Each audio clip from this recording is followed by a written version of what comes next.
Welcome to Art Talk with Win Lake. Win Lake took 2 art classes over a decade ago, and one of those classes was ceramics. Hey, it's Win Lake. I remember you. Welcome to another episode of Art Talk. A lot of people have been asking me, hey Win, you talk a lot about it, but let's see some art. Well, tonight I'm going to do a little painting for you, kind of off the cuff. Don't know what I'm painting yet, but we'll see what inspiration hits me. Today I've got some typing paper I took out of the typewriter, and I got a push pin that I found around the house. Items that you're going to have around your house, I'm sure as well. I'm going to show you the basic colors that any artist is going to start with, and not to mention the type of paint. It's acrylic that I'm going to be doing on typing paper today. And I'm going smockless today because I'm feeling kind of crazy. So let's go ahead and start.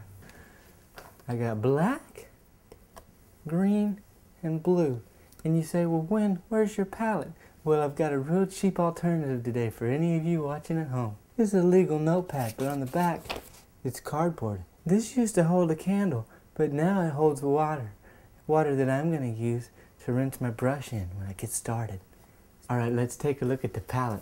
I've got my colors right here. You can see I've been pretty generous with the portions. And I've got my brush. This is a standard brush. It's a painting brush you can find at your local art store. Not going to cost a whole lot. Got a broad tip to it. Really like it. Don't know what I'm going to paint today, but I'll tell you one thing. I've got everything I need to get started. So what I'm going to do is just kind of start here. And you notice I'm just kind of slapping.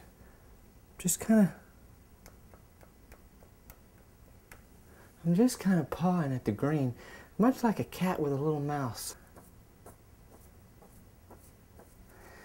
And I call those green arrows because they've got this angle to them. It makes them kind of look like an arrow. Green only goes on the ground, Win, not in my painting. Look at that. It's way up there.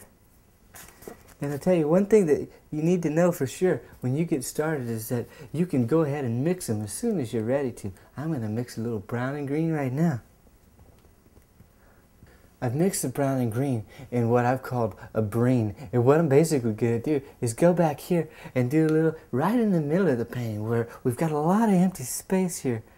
And I'm going to come straight down here, just like that.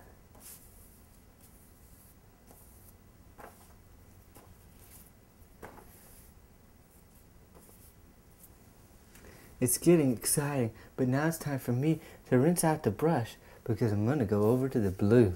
So now I'm heading over to the blue section, and yeah, I've got a little green and brown in there, but when you're talking about the world of paint, it doesn't really matter because you're going to have one beautiful piece when it's all said and done. Come on.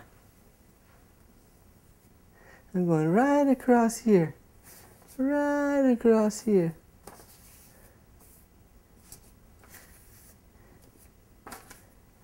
And you'll notice I'm being very generous with the blue. Yeah, I am. Welcome. It kind of harkens back to kindergarten where you mix them with your fingers. And if anybody says, oh, you can't mix with your fingers, you say, well, this is art, hey. And when it comes down to it, well, at the end of the day, I've usually got a pretty good looking piece that's turning a lot of heads. Anyways, let's go ahead and look what I could do with a little bit of blue and 2 fingers. A little 3-dimensional. I call these cloud kisses.